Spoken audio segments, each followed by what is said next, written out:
আসসালামু আলাইকুম প্রিয় দর্শক, অন্য মঞ্চের আলাপ চাইতায় আপনাদের সকলকে আমন্ত্রণ জানাচ্ছি। এমন কিছু ঘটবে এ নিয়ে আমরা কিন্তু আগেও বলেছি, তবে এই ঘটনাটা কে ঘটাইছে এটাকে একটু ফাইন্ড আউট করা কষ্টকর। বৈষম্য বিরোধী ছাত্র আন্দোলনের যে সকল নেতারা আছেন তাদের জন্য দুর্দিন কিন্তু একদিক থেকে শুরু হয়ে গেছে। অর্থাৎ আপনার যখন একাধিক শত্রু থাকবে তখন আইডেন্টিফাই করা কষ্টকর আপনাকে যে হিট করলো ওই লোকটা আসলে কে। কারণ বৈষম্য বিরোধী ছাত্র আন্দোলনের যে সকল নেতারা আছে, আওয়ামী লীগ তো শত্রুই, নির্বাচনের আগ পর্যন্ত বিএনপি তাদের শত্রু বানাই ফেলছে। জামাত কিছুটা কানেক্টিভিটিতে থাকলেও জামাতের সাথে একসময় দূরত্ব হয়েছে, জাতীয় পার্টির সাথে দূরত্ব, বিভিন্ন ভাবে বাটোয়ারা, লোকাল এলাকার দখল, অনেক কিছুতে তাদের আরেকটা শত্রু তৈরি হয়েছে। ডক্টর ইউনূস যতদিন ক্ষমতায় ছিলেন সমন্বয়কদের একটা আলাদা রাজত্ব এই দেশে চলছে, তবে এই মুহূর্তে তাদের জন্য একটা দুর্দিন শুরু হয়ে গেছে। ঘটনার প্রেক্ষাপট হচ্ছে রাজধানীর মোহাম্মদপুরের বসিলা এলাকা, এমনি খুবই ক্রিটিক্যাল একটা এলাকা। সে এলাকায় পিস পিস কইরা প্রায় মৃত্যুর কাছাকাছি পৌঁছে দেওয়া হয়েছে। তার পরিচয় হচ্ছে তিনি বৈষম্য বিরোধী আন্দোলনের মোহাম্মদপুর থানার সমন্বয়ক এবং জুলাই যে হত্যা মামলাগুলো আছে সেই মামলাগুলোর একজন সাক্ষী। আর যারা এই ঘটনা ঘটাইছে তারা বোরকা পরে আসছে। তাহলে আপনি চিন্তা করেন যে আপনি কিভাবে আটকাবেন বা কিভাবে তাদের নিরাপত্তা দিবেন। আর নিরাপত্তা কি আসলে দেওয়া সম্ভব? অনেক সমন্বয়ক এই দেশে 5ই আগস্টের পরে এক একজন রাষ্ট্রের মন্ত্রী, এমপি, এলাকার গডফাদার হিসাবে আবির্ভূত হয়েছে, শত শত কোটি টাকার মালিক হয়েছে। লোকালি জীবনে যার দিকে তাকাইয়া কথা বলার সাহস ছিল না তারও এরা ধমকাইছে। রাজনৈতিকভাবে অনেকের সাথে এই ঘটনা করছে, অনেকে ভালো কাজও করছে। যারা 5ই আগস্টের পরে আন্দোলন থেকে অনেকে গিয়ে নিজেদের ব্যক্তি জীবন, পড়াশোনায় মনোযোগ দিয়েছে। আরেক গ্রুপ ছিল যারা এলাকার মধ্যে ধরেন ভাই গ্রুপ বা প্রভাব, আধিপত্য বিস্তারকে নিয়ে অনেকের সাথে শত্রুতা তৈরি করছেন। ঘটনার প্রেক্ষাপট হচ্ছে বসিলা এলাকার একটা চা দোকানে বসে চা খাচ্ছিল এই কি বলা হয় যে আপনার যে সমন্বয়ক আছে। এমন সময় 4 থেকে 5 জন দুর্বৃত্ত, বোরকা, এর উপরে মাস্ক, এই অবস্থায় এসে চা দোকানের সামনে দাঁড়ায়। তারা চায়ের অর্ডার দেয়।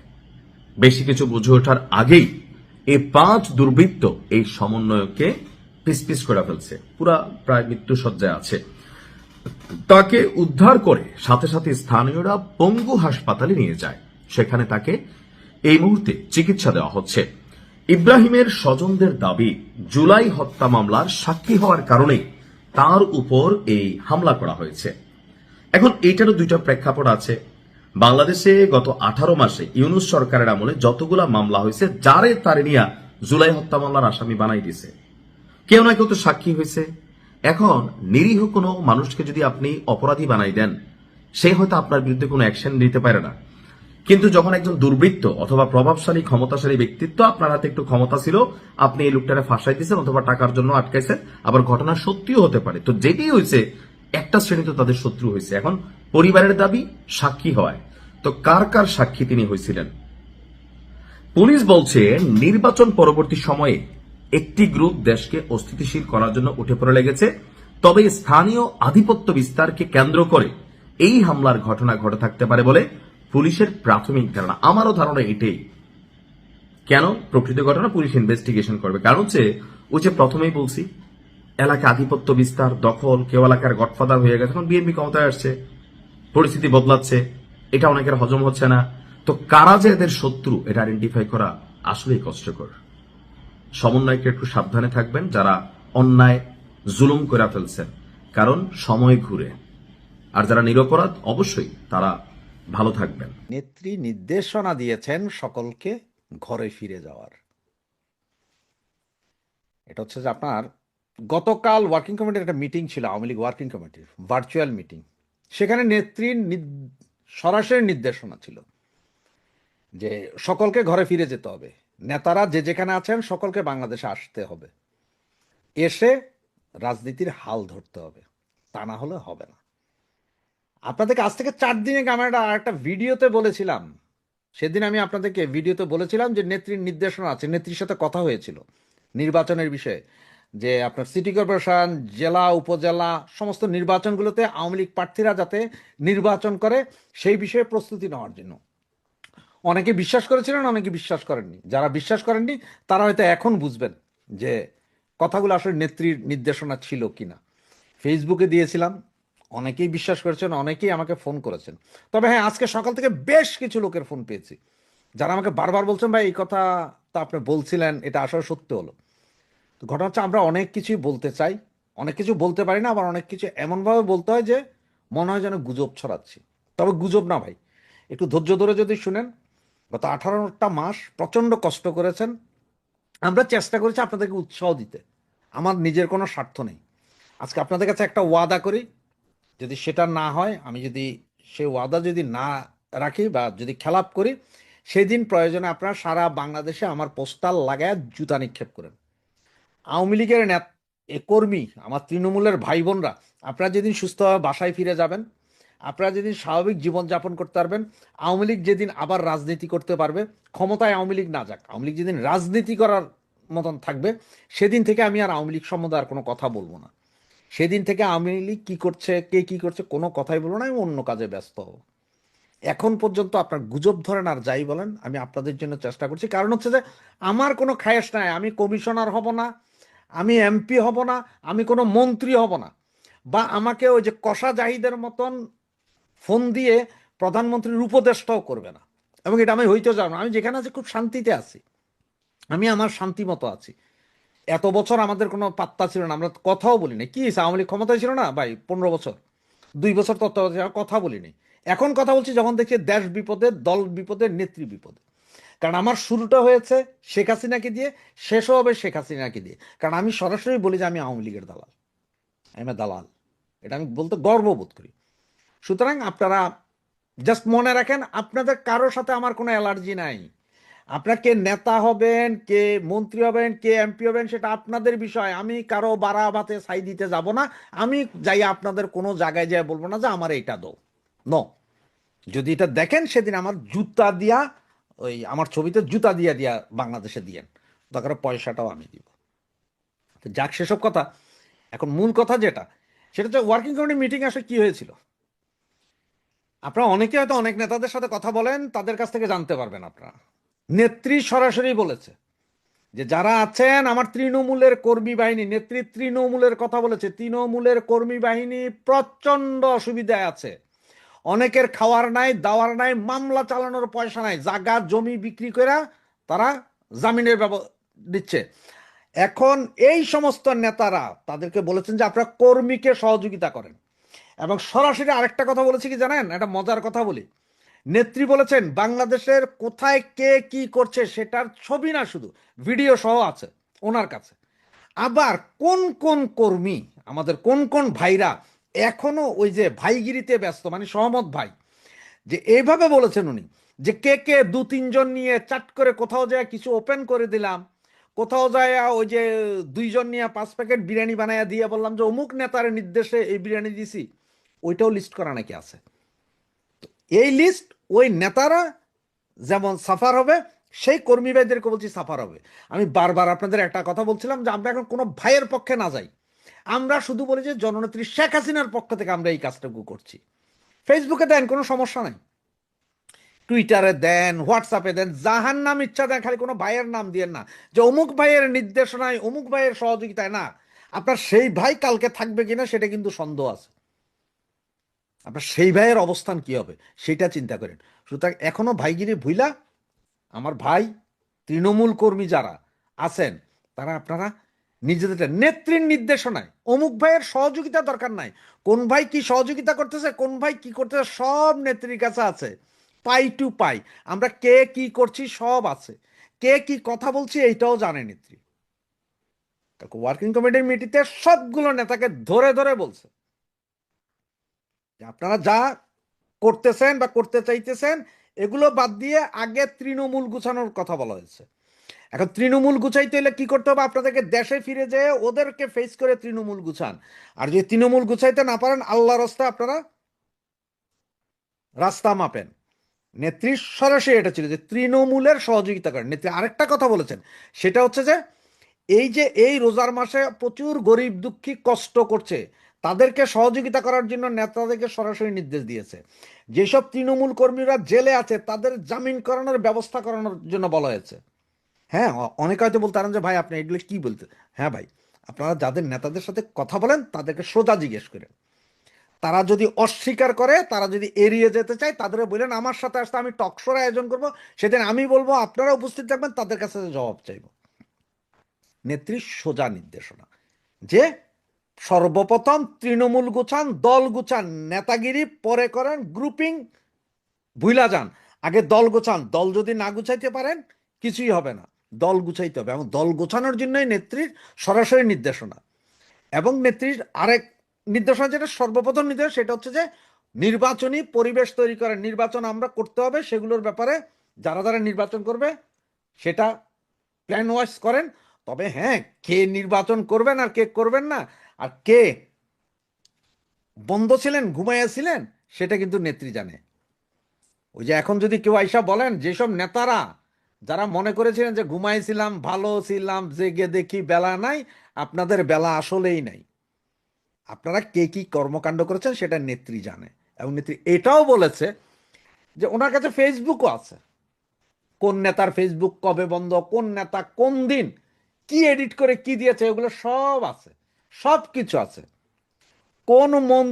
কোন মন্ত্রী কাকে বিচারপতি বানানোর চেষ্টা করেছিলেন, সেই বিচারপতি, সেই মহিলা এখন কোন দলের হয়ে কাজ করতে, সব নেত্রীর কাছে আছে, পাই টু পাই। অনেককেই দেখবেন ভোকাল, ভেরি ভোকাল, ওনারা কথা বলেন আওয়ামী লীগের জন্য। ওনাদের পেছনের অতীত, ওনারা এই গত 18 মাসের অতীত ওনারা জানেন, নেত্রীর কাছে আছে। 12 তারিখের ইলেকশনের পরে কারা কারা আপনারা হাই হাই খাই খাই করতেছেন, ওইটার লিস্টও নেত্রীদের কাছে আছে। 5ই আগস্টের পর থেকে নির্বাচনের আগ পর্যন্ত কোন সমস্ত কর্মী, কোন সমস্ত নেতারা ভাইটাল ছিলেন, জনগণের সাথে সম্পৃক্ততা ছিলেন, মিছিল মিটিং করেছেন, সেটা লিস্ট নেত্রীর কাছে আছে। আবার কোন কোন কর্মী বাহিনী, আমার তৃণমূল কর্মী বাহিনীরা ভাই লীগের সেই ব্যানার ধরে মিছিল করেছেন, সেটাও আছে। মোট 4টা ফাইল করা আছে, যেগুলো নেত্রী গতকালের ওয়ার্কিং কমিটির দীর্ঘ 2.5 ঘন্টার মিটিংয়ে সবগুলো বলেছেন। এবং এটাই বাস্তব নেত্রীর কথা। দল গুছাতে হবে, কর্মী, আমাদের যেসব তৃণমূল ভাই বোন যারা এই মুহূর্তে আতঙ্কিত আছেন, ঘরবাড়ি ছাড়া জেল জুলুমে আছেন, তাদেরকে সহযোগিতা করার জন্য দুহাত প্রসারিত করেছেন। তিনি বলেছেন তাদেরকে সর্বোচ্চ সহযোগিতা করা, তাদের জামিনের সর্বোচ্চ ব্যবস্থা করার কথা বলা হয়েছে, তাদের পরিবারকে দেখার জন্য, তাদের সাথে আলোচনা করার জন্য বলা হয়েছে। তৃণমূল কর্মীদেরকে, নেতাদেরকে বলা হয়েছে তৃণমূল কর্মীদের প্রশ্নের জবাব দিতে হবে, ওনারা সম্মুখে আসতে হবে। তবে দুর্ভাগ্য কি জানেন, আমি চেষ্টা করছিলাম, চেষ্টা আরও করে যাব, যে নেতাদেরকে এনে তৃণমূলের কথা বলানোর জন্য আমরা কেউ চেহারা দেখাইনি। কেন দেখাইনি, কি হয়েছে, সেটা আসলে তৃণমূল কর্মী ভাই আপনারাই জানেন। তবে আমরা জিজ্ঞেস করা উচিত ছিল, সে চান্স আমি করেছিলাম, আমি চেষ্টা করবো, কালকে থেকে আবার শুরু করবো সেটা। কিন্তু সেটা কতটুকু সফল হবে জানি না, কিন্তু আমার চেষ্টা আছে, আমি করে যাব। সুতরাং এইটাই হচ্ছে যে নেত্রীর মূল কথা। ফেসে যাচ্ছেন ইউনূস ও উপদেষ্টারা, আসলে এটা ফেসে যাচ্ছেন না, তাদের শাস্তি হতে যাচ্ছে। ফেসে যাওয়া তো খারাপ জিনিস, অর্থাৎ আমি আপনার নামে মিথ্যা মামলা দিয়ে দিলাম, বা আমি আর রফিক ভুইয়া সাহেব মিলে আপনার জমি দখল করার জন্য একটা মিথ্যা মামলা দিয়ে ফাঁসাই দিলাম, বিষয়টা হলো ফাঁসানো বলে। এটা তো ফেসে যাচ্ছে না, এটা তার তার যে অপকর্ম করেছেন, সে অপকর্মের অপরাধে তিনি শাস্তি পেতে যাচ্ছেন, শাস্তির মুখোমুখি হতে যাচ্ছেন বলে আমি মনে করি, যদি বিএনপি এই মামলাগুলো নেয়। কারণ আদৌ তার বিরুদ্ধে মামলা গ্রহণ করতে দেবে কিনা এই ব্যাপারে আমাদের এখনো কিছু হলেও সংশয় রয়েছে। যদিও বলে দিয়েছে যে যে কেউ মব সন্ত্রাসে ক্ষতিগ্রস্ত যারা, তারা মামলা করতে পারবে। আমরা ইতোমধ্যে স্বরাষ্ট্রমন্ত্রীর এই বয়ান আমরা শুনেছি। যদি তার কথা সত্য হয় সেটা ভালো দিক, আমরা জানি না সত্য হবে কিনা। এও আপনাকে আমি বলে রাখি, যদি সত্যি মামলা গ্রহণ করা হয় ইউনূসের বিরুদ্ধে, আদম ব্যাপারী ইউনূস, সংবিধান বিরোধী ইউনূস, এর বিরুদ্ধে একটা মামলা দেওয়ার পরেই দেখবেন কমপক্ষে 1000 মামলা হবে। আপনি লিখে রাখেন, যদি আগামীকাল একটা মামলা নেয়, অলরেডি আপনার চ্যানেলে এসে বলেছেন, প্রথম বলেছেন, সম্ভবত তার নাম মহসিন রশিদ, মুসলিম লীগের সভাপতি, তিনি বলেছেন মামলা করবেন। ব্যক্তিগতভাবে আমার কথা হয়েছে, যারা আপনার মতো কেউ এডিটর, আমার মতো কেউ আলোচক, তারাও আলোচনা করতেছে মামলা করার জন্য, ভুক্তভোগীরা তো রয়েছে। কম পক্ষে বাংলাদেশ এটা রেকর্ড হবে, এই ইউনূসের বিরুদ্ধে আপনি লিখে রাখেন, ইউনূসের বিরুদ্ধে সর্বনিম্ন মামলা হবে 1000, 1000 হবে, 1000 কম পক্ষে হবে, 1000 বেশিও হতে পারে এবং হবে যদি এই মামলাটা গ্রহণ করে। কারণ তার অপরাধ অসীম। তিনি সংবিধানের বিরোধিতা করেছেন, তিনি একজন হেড অফ দ্য স্টেটকে বন্দী করেছেন, তিনি তার কাজে বাধা দিয়েছেন। একজন রাষ্ট্রপতির কাজে বাধা দেওয়া এত রাষ্ট্রদ্রোহিতার অপরাধ।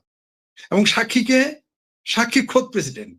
যেমন যে তিনি মারা গেছেন তারপরে মামলা হয়েছে, তখন ওই আশেপাশের সাক্ষী আপনি দিয়েছেন তা না, প্রেসিডেন্ট জীবিত এবং প্রেসিডেন্ট পদে এই মুহূর্তে পদে আসেন, তার সাক্ষী আপনি কোনো আইনে, আমি কালকে এবং আজকে, কালকে তার সময় পাইনি, আজকে কয়েকজন আইন বিশেষজ্ঞদের সাথে কথা বলেছি, তারা বলেছে যে তার ফাঁসি অবধারিত যদি মামলা গ্রহণ করে। ক্ষমতাই নাই তাকে রক্ষা করার।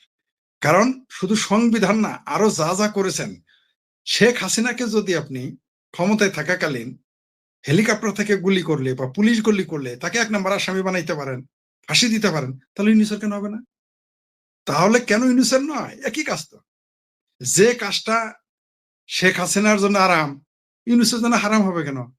শেখ হাসিনাকে যদি আপনি 450 মারার জন্য, 1400 মানুষ হত্যা করার জন্য আপনি যদি তার মামলা দিতে পারেন, ফাঁসি দিতে পারেন, তাহলে ইউনূসের বিরুদ্ধে কেন হবে না? তার মধ্যে আবার 450 কবর আজাব থেকে বা হুরিদের কাছ থেকে ফিরে আসছে শুনলাম। মানে এই প্রথম আমরা জানলাম যে জিন্দা শহীদ আছে। 1400 তালিকা দিয়েছে, তার মধ্যে 450 প্লাস ফিরে আসতেছে। হাসবো না কাঁদবো আমরা বুঝতে পারতেছি না। তাইলে এই ব্যক্তিগুলোর বিরুদ্ধে এদের হত্যা করার জন্য তো মামলা করা হয়েছে বিগত সরকারের লোকদের, একেবারে সরকারের প্রধান থেকে শুরু করে আওয়ামী লীগের নেতা কর্মী সাংবাদিকদের, বুদ্ধিজীবীদের আপনি গ্রেপ্তার করে রেখেছেন গণমামলা দিয়ে, গণহারে মামলা দিয়ে। তো তাহলে ইউনূসের বিরুদ্ধে কেন হবে না? এই যে প্রায় 150 প্লাস মানুষকে জেলখানায় হত্যা করা হয়েছে, এর মধ্যে যদি একটা হত্যা জেল হত্যা হয়ে থাকে, একটা মাত্র একটা বললাম, তাহলে ইউনূসের ফাঁসি হবে না? যদি শেখ হাসিনার হয়ে থাকে ইউনূসের কেন হবে না? যদি যে কারণে ওবায়দুল কাদের, হাসান মাহমুদ, নওফেল সহ আওয়ামী লীগের নেতাদের বিরুদ্ধে আপনি মামলা করছেন, ওই কারণে তো উপদেষ্টার বিরুদ্ধে মামলা হবে। শুধু ইউনূস ফাঁসবে না তো। আপনি যেটা বলেছেন আপনার ভাষাতেই বলি, আমি জানি আপনি এই ভাষাটা বোঝানোর জন্য বলেছেন, আমরা জানি আবিধানিক অর্থে এটা ভুল, কিন্তু ভাবার্থ হিসাবে এটা সঠিক, কোনো সন্দেহ নেই। শুধু ফাঁসবে না তো ডক্টর ইউনূস, ডক্টর ইউনূস জামাতের আমির, খোদ সেনা প্রধান ফেসে যাবে, পুলিশ প্রধান ফেসে যাবে, নিশ্চিত থাকেন আপনি, ফেসে যাবে তারা, একজন রক্ষা পাবে না। যারা উপদেষ্টা ছিল প্রত্যেকটা ব্যক্তির ফাঁসি হবে। কারণ সংবিধান লঙ্ঘনের দায়ে রাষ্ট্রদ্রোহতার অপরাধ হয়। যদি প্রমাণিত হয় কেউ সংবিধান লঙ্ঘন করেছে, সংবিধানকে বাতিল ঘোষণা করেছে, কাটছাট করেছে, আপনার ফাঁসি হবে অবধারিত। পাশাপাশি একটা দেশের প্রেসিডেন্টকে আপনি, মানুষ আপনাকে যদি আমি অপহরণ করি, আমার তো 16 বছর জেল, সর্বনিম্ন জেল হলো 6 বছরের। কোন মানুষ যদি কাউকে জিম্মি করে, অপহরণ করে, 16 বছরের জেল হবে। তাহলে একটা প্রেসিডেন্টকে আপনি অপহরণ করেছেন, এক হিসেবে জিম্মি করে ফেলেছেন, তাহলে আপনার কয় বছরের হবে? আর প্রেসিডেন্টকে তো একজন স্টেটের প্রধান, সে তো আমার মতো সাধারণ জনতা নয়, আমজনতা না। আপনার শিরোনামে যদি বলি, সে তো তিনি তো আমজনতা নন, তিনি দেশের প্রধান। আপনি তাকে জিম্মি করে ফেলেছেন, ফাঁসি হবে আপনার। কেউ ফিরে যাবে, কোনো দিনই নাই রক্ষা করার। এবং কোনো সাফাই চলবে না, কোনো সাফাই সাক্ষী চলবে না। কারণ প্রেসিডেন্ট ক্ষমতা থাকাকালীন, তার পদে থাকাকালীন বিবৃতি দিয়েছে, আপনি তাকে রক্ষা করতেই পারবেন না। বিএনপি মামলা হয়তো প্রথমে নিবে না, কিন্তু একটা পর্যায়ে নিবে, হয়তো তাকে চলে যেতে সহযোগিতা করবে, কিন্তু মামলা হবে, তার ফাঁসি হবে। তিনি যদি এই দেশে থাকেন তার ফাঁসি হবে, যদি এই দেশ থেকে পালিয়ে যায় তাহলে তার মরণোত্তর বিচার হবে। আপনি লিখে রাখেন, এটা আমি বারবার বলে আসতেছি, বাংলাদেশে আজ পর্যন্ত কিন্তু কারো মরণোত্তর বিচার হয় নাই।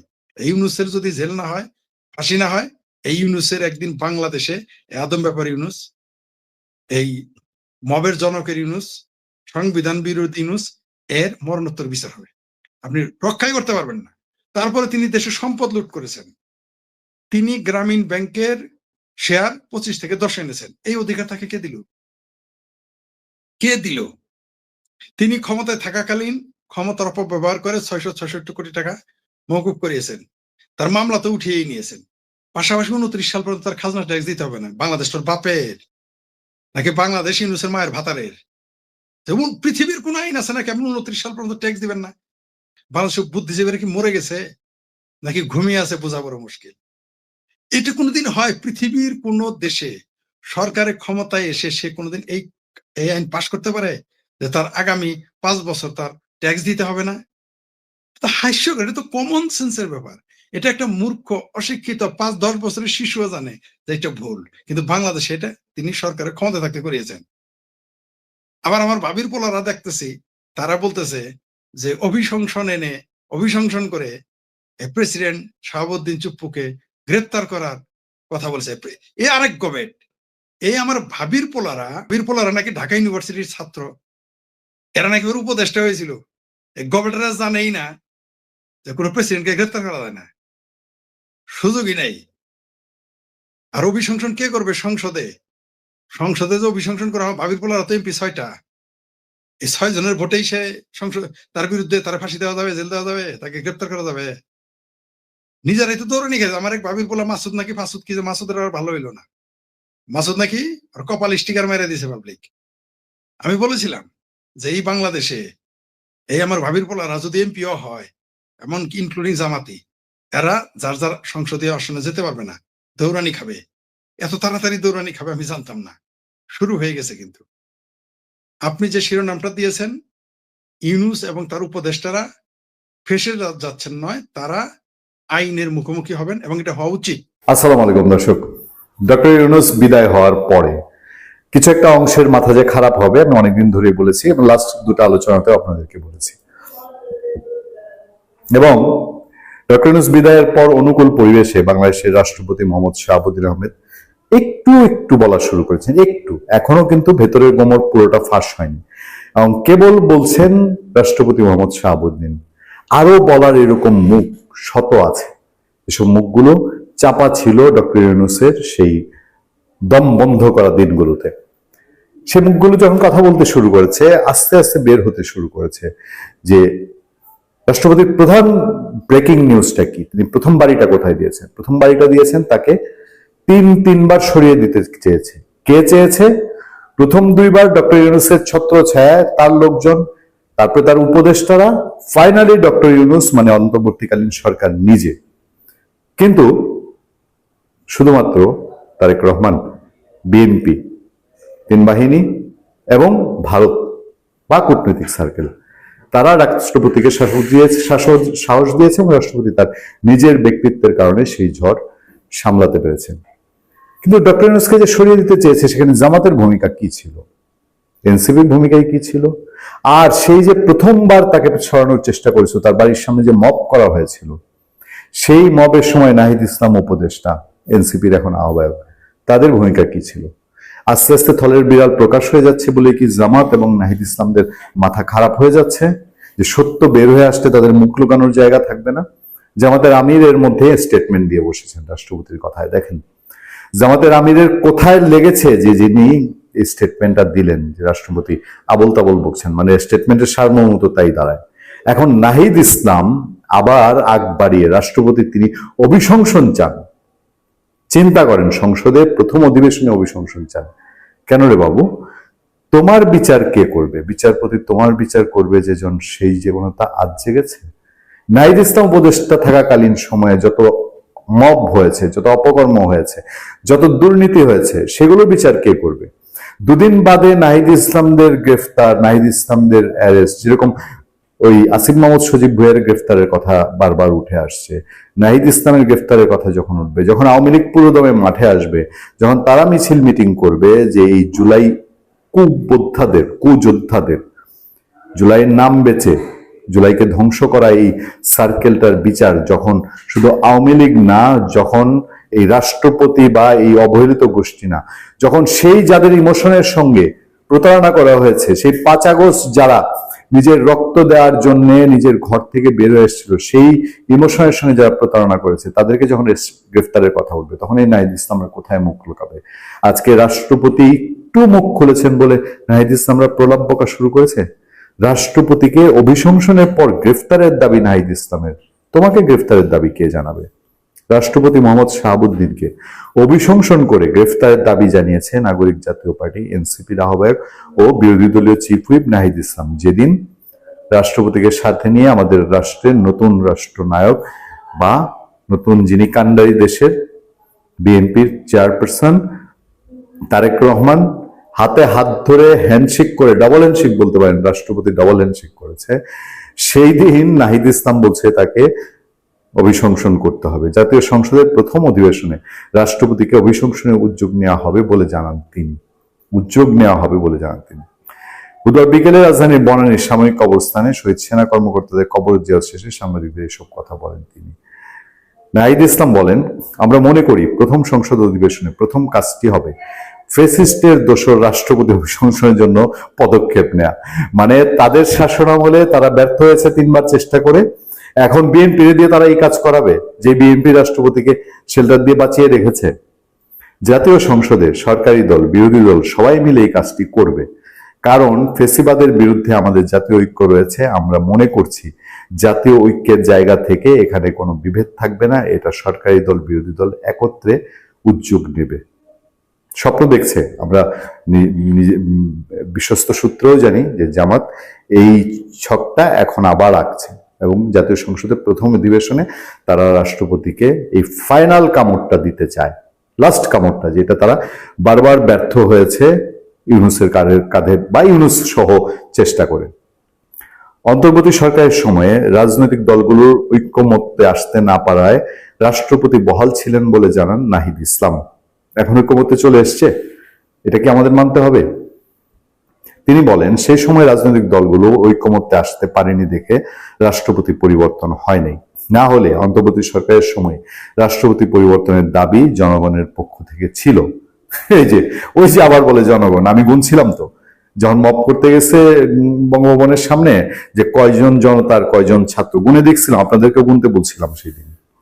সেই সময় রাষ্ট্রের স্থিতিশীলতা, সাংবিধানিক শূন্যতা, অনেক কিছুর কথা বলে রাষ্ট্রপতিকে রেখে দেওয়া হয়েছে। এখন নতুন সরকার এসেছে, নতুন সংসদ তৈরি হয়েছে। আমরা মনে করি যে রাষ্ট্রপতি এখন চলে যাওয়াটা কেবলই সময়ের ব্যাপার, আমরা সবাই সেই সময়ের অপেক্ষায় আছি। জুলাই আন্দোলনের সময় রাষ্ট্রপতি মোহাম্মদ শাহাবুদ্দিন আহমেদ নীরব নিষ্ক্রিয় ভূমিকা পালন করেছিলেন বলে অভিযোগ করেন এনসিপি প্রধান। তিনি বলেন, জুলাই গণহত্যা সহ সে সময় যে নির্মম হত্যাযজ্ঞ হয়েছিল, সে সময় রাষ্ট্রপতি রাষ্ট্রের অভিভাবকের দায়িত্ব পালন করেননি। কি দায়িত্ব পালন করতেন? আপনাদের পক্ষ হয়ে তিনি পদত্যাগ করে চলে যেতেন, আর আপনারা টাকডুম বলে একটা বিপ্লবী সরকার দিয়ে যে নাভিশ্বাস অবস্থা করে রেখেছিলেন এই দেশটাকে 18 মাস, আরো 18 বছর সেই নাভিশ্বাস পরিস্থিতি করে রাখতেন। আপনার কথা শুনে হাসতেছি। অর্থাৎ দেশটা যে কিভাবে চলতেছে, যে একটা প্রতিষ্ঠানের কর্ণধার বলতেছে আমি কিছুই জানি না, শুনেছি চলে গেলাম, মানে অনেকটা চড়ুইবাতি খেলার মতো, মন চাইলেও খেললাম, না হলেও ভেঙে দিলাম। ওই যে ছোটবেলা আমরা খেলতাম, বাংলাদেশ ব্যাংক, জি, তাও বাংলাদেশ ব্যাংকের মতো, যেটা বাংলাদেশের মেরুদণ্ড, সেই ব্যাংক নিয়ে ব্যাংকের গভর্নর এই কথা বলে। মানে দেশটা যে আসলে, শুরুতেও বলেছিলাম যে দেশটা হলো একটা গণিমতের মালে পরিণত হয়ে গেছে, এখনো দেখি গণিমতের মাল হিসেবেই আছে। তাই যদি না হতো তাহলে এটা কিভাবে বলে তারা? যদি তাই না হতো, আপনি বলেন যে এটা কি করে সম্ভব এটা বলা, যে আপনার তিনি বলতেছেন যে আমি কিছুই জানি না কিন্তু চলে যেতে হচ্ছে। তাহলে কিছুই জানেন না, তিনি চলে যান কেন? যে কিছু জানবে না তা তো চলে যাওয়ার কথা না। চলে যাওয়ার কথা, আপনি একটা প্রতিষ্ঠানের প্রধান, কোন বলে আপনি চলে যাচ্ছেন? কার কথায় চলে যাচ্ছেন? মানে একটা বুঝিয়ে যাবেন, চলে যাবেন, নতুন দিয়ে বুঝিয়ে যাবেন। মানে একটা নিয়ম হলো যে আপনি যদি একটা মানে একটা ছোট্ট টি স্টলও চালায় কেউ, ছোট্ট একটা মুদি দোকান চালায় বা ছোট্ট একটা পানের দোকান চালায়, তারপর কিন্তু দায়িত্ব বুঝিয়ে দেওয়া যায় যে আমার এতগুলো পান আছে, জর্দা আছে, আমার স্টকে এতগুলো এত বস্তা চাল ডাল নুন তেল আছে, বোঝায় যায়।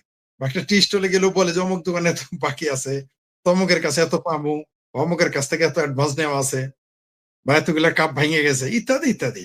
কিন্তু একটা বাংলাদেশ ব্যাংকের গভর্নর, তাকে আমরা যে সমস্ত বাক্য প্রয়োগ করতে দেখলাম, বিশ্বাস করেন না, আমার এগুলো মানে অনেক সময় শিরোনাম পরও বিশ্বাস করতে পারি না যে এই সমস্ত ভাষা রাজনীতিতে, অর্থনীতিতে একটা দেশের গুরুত্বপূর্ণ পদে থাকা মানুষ বলতে পারে। যেমন আপনি শুনেছেন যে যোগাযোগ মন্ত্রী যে কথাটা বলেছে, রবিউল ইসলাম নাকি কি যেন তার নাম, তিনি যেভাবে চাঁদাকে বৈধতা দিয়েছেন, এগুলো বিশ্বাস করা যায় যে দায়িত্বপ্রাপ্ত একটা লোক বলে?